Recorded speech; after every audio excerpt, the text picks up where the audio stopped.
Forget everything you think you know about what's happening in the Middle East right now, because what I'm about to walk you through is not the war being sold to you on your television screen. This is the war as it actually exists on the ground, in the satellite imagery, in the body bags coming home to Iowa, and in the frantic middle of the night evacuations of American personnel from bases that the United States government is now pretending were never critical to begin with. I've spent decades in military intelligence. I've watched governments lie about wars. I've watched the Pentagon craft language so carefully that defeat gets dressed up in the vocabulary of strategy. And I'm telling you right now, with the full weight of everything I've learned in uniform and out of it, what is happening to American forces in the Middle East at this very moment is a military collapse being narrated as a management decision. Don't let them do that to you. Stay with me, because by the time I'm finished, you will never look at this coverage the same way again. Let me be clear about something before we go any further. The United States military does not withdraw troops from active theater bases unless one of two things is true. Either the mission has been accomplished, and nobody with a functioning brain is arguing that, or the position has become indefensible. Those are the only two options. There is no third door. There is no creative reinterpretation of military logic that produces a third outcome. You hold ground or you abandon it. And right now, across 7 countries, spanning 2 closed embassies, 13 dead American service members, over 200 wounded, and a Strait of Hormuz that has effectively ceased to function as a global shipping corridor, the United States is abandoning ground. And the language being used to describe that abandonment is getting softer with every passing week, in precise and inverse proportion to how much worse the reality is becoming. Having served in military intelligence, I can tell you exactly how this kind of institutional deception works. You don't lie outright, not at first. You manage vocabulary. You swap loaded words for neutral ones. You take a word like retreat, and you cycle it through a series of increasingly sanitized replacements until it no longer carries its original meaning. First, it becomes a posture adjustment, then a precautionary redeployment, then a strategic relocation. Each iteration sounds more deliberate, more controlled, more like a plan rather than a panic. But the troops moving out of those bases don't care what label the White House press secretary attaches to the order. They're packing their equipment and they're leaving. And the Iranians, watching every single one of those movements from their intelligence apparatus, are not confused about what they're seeing. They know a retreat when they produce one. The clearest place to begin is Kuwait, because Kuwait is where the collapse first became impossible to conceal behind language. On the 1st of March, a single Iranian Shahed drone, a relatively inexpensive piece of hardware, not some sophisticated ballistic missile system, struck the port of Shuaiba in Kuwait. It killed 6 soldiers from the 103rd Sustainment Command, an Army Reserve logistics unit out of Des Moines, Iowa. These were not frontline infantry. These were not special operations forces hardened for combat. These were supply chain personnel operating out of what was, until that moment, considered a rear area facility, the kind of position that isn't supposed to be vulnerable, the kind of position that only becomes vulnerable when your early warning and detection architecture has already been degraded to the point of near uselessness. And that's exactly what had happened. Bloomberg published satellite imagery, and I want you to understand the significance of open source imagery being the vehicle through which the American public learns about the destruction of its own military infrastructure, showing destroyed early warning radar arrays at Ali Al Salem Air Base and Camp Arifjan, both in Kuwait, both facilities that American servicemen and women rely on to know what's coming at them before it arrives. Without those radar systems, a base is operationally blind. It cannot distinguish a commercial aircraft from a drone on a terminal attack profile. It cannot cue its air defense systems because it has no warning. It is, in the most precise military sense of the term, a sitting target. And once those systems went down, the Americans at those positions had no realistic choice. You cannot hold ground. You cannot defend. The pullback began almost immediately. Personnel started moving out of exposed positions across Kuwait.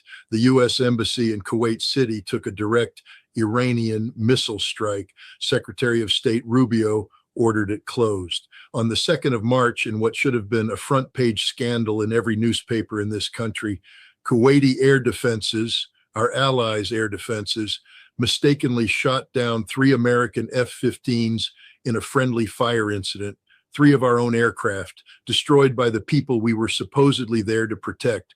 6 crew members survived, but the operational message embedded in that incident was unmistakable to anyone who has ever worked in a combined arms environment. When situational awareness degrades to the point where Allied air defense systems cannot distinguish friendly aircraft from incoming threats, you are no longer in a functioning operational theater. You are in a disaster that hasn't fully announced itself yet.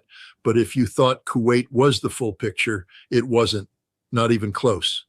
The same pattern, detection degraded, infrastructure struck, personnel extracted, played out simultaneously across the region with a consistency that tells you this was not improvised Iranian opportunism. This was a coordinated, pre-planned campaign executed against a target set that Tehran's intelligence services had clearly mapped with precision and patience. In Bahrain, the U.S. Navy Fifth Fleet headquarters at Jufair, the command node for American naval operations across the entire Gulf region, took Iranian missile strikes on multiple occasions. Hundreds of non-essential personnel had already been pulled from those facilities before the war even formally began. Think about that. Before the first official day of conflict, American commanders were already making the judgment that those positions could not be safely held at full strength. In Qatar, a pair of low-flying Iranian bombers came within 2 minutes of Al Udeid Air Base. 2 minutes. Al Udeid is not some forward operating post. It is the largest American military installation in the entire Middle East. Roughly 10,000 American troops are assigned there. It had been partially evacuated twice before February 28th. Twice. Before the war reached what most Americans were told was its opening phase. In Saudi Arabia, Prince Sultan Air Base was struck. Sergeant Benjamin Pennington was wounded there on the 1st of March. He died on the 8th. The U.S. Embassy in Riyadh, in the capital of our closest Arab partner in the region, took drone strikes and was shut down.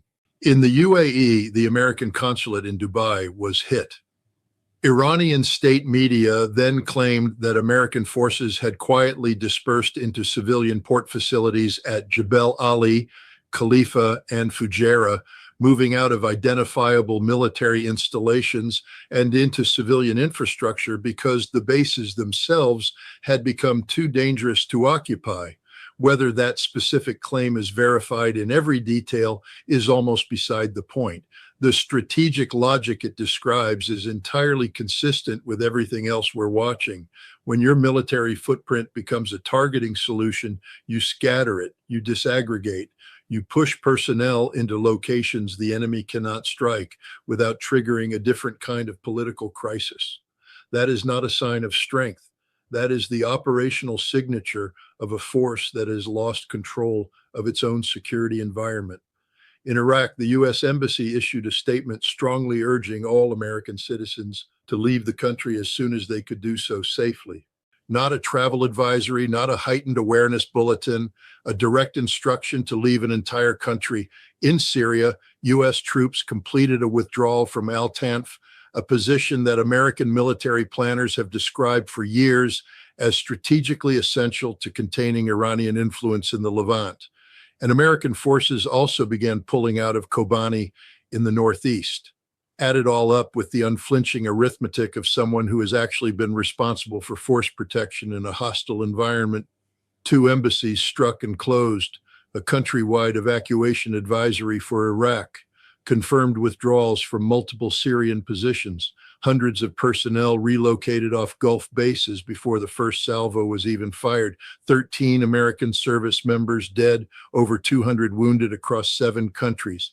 And the United States government's official position is that this represents a thoughtful, deliberate redesign of the American military presence in the region. I want to be very precise about why that characterization is not just misleading, but is in fact an insult to the intelligence of every American taxpayer and an insult to the memory of every service member whose name we're not yet seeing on that casualty list. Because the claim that this is a plan requires you to ignore a timeline that demolishes it entirely. This is not the first time these bases were emptied. It is the third. On January 14th, 2026, 6 full weeks before the war formally began, Reuters reported that the United States was withdrawing personnel from key bases in the region as what a diplomat described as a posture change. Personnel at Al Udeid were told to leave by that evening. British forces pulled out alongside them. The Qatari government confirmed the drawdown. Troops were moved to hotels and dispersed facilities, scattered away from concentrated positions that would represent high-value targets for Iranian precision strike systems. And the reason this happened in January, 6 weeks before anyone in the American public was told a war was starting, is that Iran sent a direct message to every government in the Gulf, a message that was unambiguous in its strategic content. If the United States strikes Iranian territory, every base hosting American forces becomes a target, full stop. Several Gulf governments took that message with the seriousness it deserved. They provided assurances to Tehran that their territory and airspace would not be used by Washington as a platform for offensive operations against Iran. The United States then proceeded to use exactly those bases to launch exactly those operations. And every single position that was partially evacuated in January, every one of them, was struck by Iranian missiles on February 28th, precisely as Tehran had said would happen. The Iranians told us what they were going to do. They told the Gulf governments what they were going to do. They executed exactly what they said they would execute.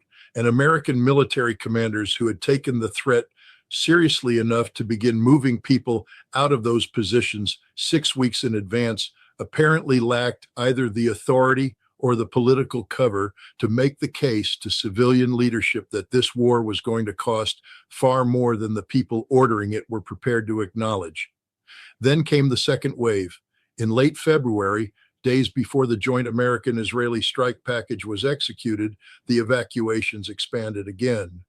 Hundreds of additional non-essential personnel were pulled from Al Udeid and from the 5th Fleet facilities in Bahrain. Gulf News reported it plainly. The move was to reduce exposure of forces. Turkey's Anadolu agency ran the headline without any of the diplomatic softening that characterized American coverage. U.S. evacuates hundreds of troops from Qatar and Bahrain. The U.S. government said nothing. 3 waves of evacuation from the same bases, all moving in the same direction, and the language used to describe each wave got progressively softer as the reality it was describing got progressively worse. In January, with no missiles in the air, it was a posture change. In late February, with a strike imminent, it was a precautionary evacuation. Now in March, with radar systems destroyed, embassies shuttered, soldiers dead, and a strategic waterway closed, now it's a strategic relocation. The retreat happened in stages. The denial of the retreat is happening in real time, and you are being asked to accept the denial as the truth. What the mainstream media will not tell you is that this is not how military communications work when things are going according to plan. When operations are proceeding as designed, commanders speak with specificity and confidence. They give you timelines, they give you objectives, they give you measurable indicators of progress. What you get instead in this conflict is a cascade of contradictory statements from senior officials that would be comedic if the stakes were not so high. The president told the Daily Mail on March 1st that the conflict would last approximately 4 weeks. On March 6th, he said there were no time limits. On March 10th, he described the war as very complete, a phrase that means nothing in any operational or strategic context I have ever encountered. That same day, the Secretary of Defense appeared on national television and announced this was only just the beginning. A reporter asked the president which statement was accurate. He said you could say both. This is not strategic ambiguity. This is the communication pattern of an administration that does not have a plan and is hoping that nobody notices long enough for circumstances to change on their own. Stay with me because what I'm going to walk you through next, what Iran has done to the Strait of Hormuz and what it means for every American filling their gas tank and every farmer trying to plant a crop this spring, is the dimension of this war that will be felt longest after the last missile lands. And it's the piece of this story that the people managing your information most desperately do not want you to fully understand. On March 2nd, IRGC senior advisor Ibrahim Jabari made an announcement that should have stopped every financial market on the planet cold. The Strait of Hormuz was closed. Any vessel attempting passage would be set ablaze. This was not a threat. It was a declaration of operational intent from a military organization that had just demonstrated with considerable precision that it possessed both the capability and the willingness to execute exactly what it said it would execute. 21 confirmed attacks on merchant shipping, followed by March 12th. Traffic collapsed, first by 70%, then to effectively zero for Western-flagged vessels.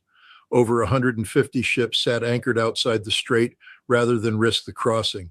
This is the largest disruption to global energy supply since the 1970s oil embargo, and the mechanism Iran used to produce it is something that every analyst in Washington should have war-gamed years ago because it required no naval supremacy, no blue water fleet, no ability to contest American carrier strike groups on the open ocean.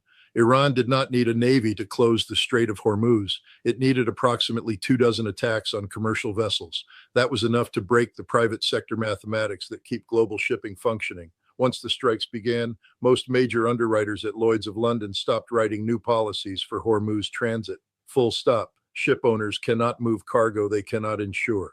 Crews have the legal right under international maritime law to refuse assignment into a declared war zone, and they are exercising that right.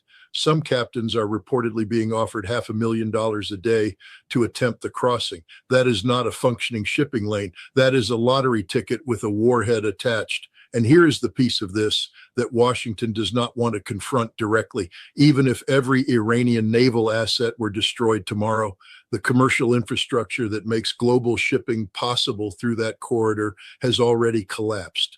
The insurance frameworks, the crewing contracts, the port liability structures. Rebuilding commercial confidence in a waterway takes far longer than rebuilding a ship. You can sink an Iranian patrol boat in an afternoon. You cannot rebuild Lloyd's underwriting appetite in a month. 20% of the world's daily oil supply transits that waterway. 20% of global LNG does as well. Brent crude jumped from roughly $65 a barrel before the war to a peak of 126. Qatar Energy declared force majeure on all LNG shipments on March 4th. The largest container shipping operators on Earth, Maersk, Hapag-Lloyd, MSC, CMA, CGM, all suspended operations through the strait, and the damage spread well beyond energy markets. Urea fertilizer prices jumped by roughly $80 per ton, arriving precisely as American farmers entered the spring planting window for corn and soybeans. A third of global fertilizer trade transits Hormuz. That price spike is not an abstraction. It is a direct cost increase landing on American agricultural producers at the worst possible moment in their annual calendar. Then Iran made a move that I want you to understand for what it actually represents strategically, because it is far more sophisticated than a simple blockade. On March 5th, Tehran announced a selective passage policy. The strait was closed to American, Israeli, and Western allied vessels. Turkish ships were cleared through. Indian-flagged carriers passed. Saudi tankers heading to India were allowed. China, which receives 45% of its oil via Hormuz, began negotiating directly with Tehran for guaranteed safe passage. Japan, which gets 70% of its Middle Eastern crude through the strait, immediately moved to release strategic petroleum reserves. Iran converted a military blockade into a geopolitical instrument. It turned a choke point into a mechanism for fracturing American alliances and rewarding non-alignment. Every nation that refuses to side with Washington gets to keep its energy supply. Every nation that stands with Washington pays the price at the pump and the port. That is not brute force. That is strategic elegance from a country that Washington spent years dismissing as a regional nuisance. And the American response to all of this has been, to use a precise intelligence term, incoherent. Energy Secretary Chris Wright said on March 13th that the Navy was not ready to escort tankers. Hours later, Treasury Secretary Bessent told Sky News the Navy would begin escorting ships as soon as militarily possible. Defense Secretary Hegseth waved it off entirely. Trump called on allies to send warships. Japan, Australia, South Korea, the United Kingdom, Germany, and Greece all declined. Germany stated plainly that as long as this war continues, there will be no participation. The UK said it will not be drawn into a wider war. Not one allied nation has committed a single vessel. In my time working alongside allied military establishments, I can tell you that this level of collective refusal does not happen by accident. This is a coordinated signal. American partners are telling Washington, with the only language that actually registers in strategic terms, that this war was a mistake and they are not going to pay for it. Having been there myself, having watched how quickly a military campaign's internal logic can collapse when the assumptions it was built on turn out to be wrong, I recognize exactly what I'm looking at here. Plan A was air superiority, followed by sufficient pressure to trigger regime fracture in Tehran, followed by a negotiated ceasefire on American terms. The regime did not fracture. A new IRGC commander was appointed within 24 hours of the strikes. A new supreme leader was named within a week. The ceasefire was rejected publicly and explicitly. Iran's foreign minister went on American television and stated that Iran had never requested a ceasefire. Not one ally agreed to help reopen Hormuz. The State Department's own top counterterrorism official resigned and stated publicly that Iran posed no imminent threat before the strikes even began. There is no plan B.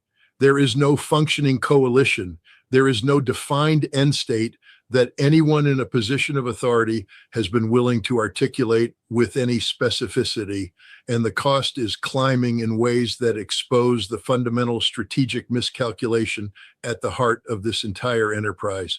A single Patriot interceptor costs between $3 and $4 million. The Shahed drones it is shooting down cost Iran between $20 and $50,000 each. Analysts at serious European security institutes have done this arithmetic and arrived at an uncomfortable conclusion. Gulf states may exhaust their interceptor inventories before Iran exhausts its drone production capacity. Iranian launch rates are down significantly from day one, but Tehran has not stopped firing. It is launching one or two at a time now, deliberately targeting commercial and civilian infrastructure, forcing every air defense battery in the region to remain activated around the clock and burn through irreplaceable munitions with each salvo. This is not a military losing a war of attrition. This is a military that has correctly identified its enemy's cost structure and is methodically exploiting it. The reality is this: Iran does not need to defeat the United States militarily. It never did. It needs to make sustaining this war more expensive than ending it. And right now, with bases emptied, embassies closed, allies absent, the strait shut, oil doubled, and a White House cycling through contradictory statements about a conflict it cannot define or conclude, that calculation is paying off exactly as Tehran designed it. What I'm about to tell you is the thing that will stay with you long after this video ends. The question before the American people is not whether their military is withdrawing. That evidence is settled, documented in satellite imagery, confirmed in casualty reports, visible in the body language of officials who can no longer make their talking points cohere. The real question is what happens when a government exhausts its supply of euphemisms, when posture change and precautionary evacuation and strategic relocation have all been spent, and the next wave of troops comes home, and the next base goes dark, and the next ally declines to answer the call. At some point, the words run out, and what's left, standing in the silence where the spin used to be, is the truth that serious people in positions of responsibility refuse to speak when speaking it might have changed something. That moment is coming. And when it does, the American people deserve to have been told the truth long before it arrives.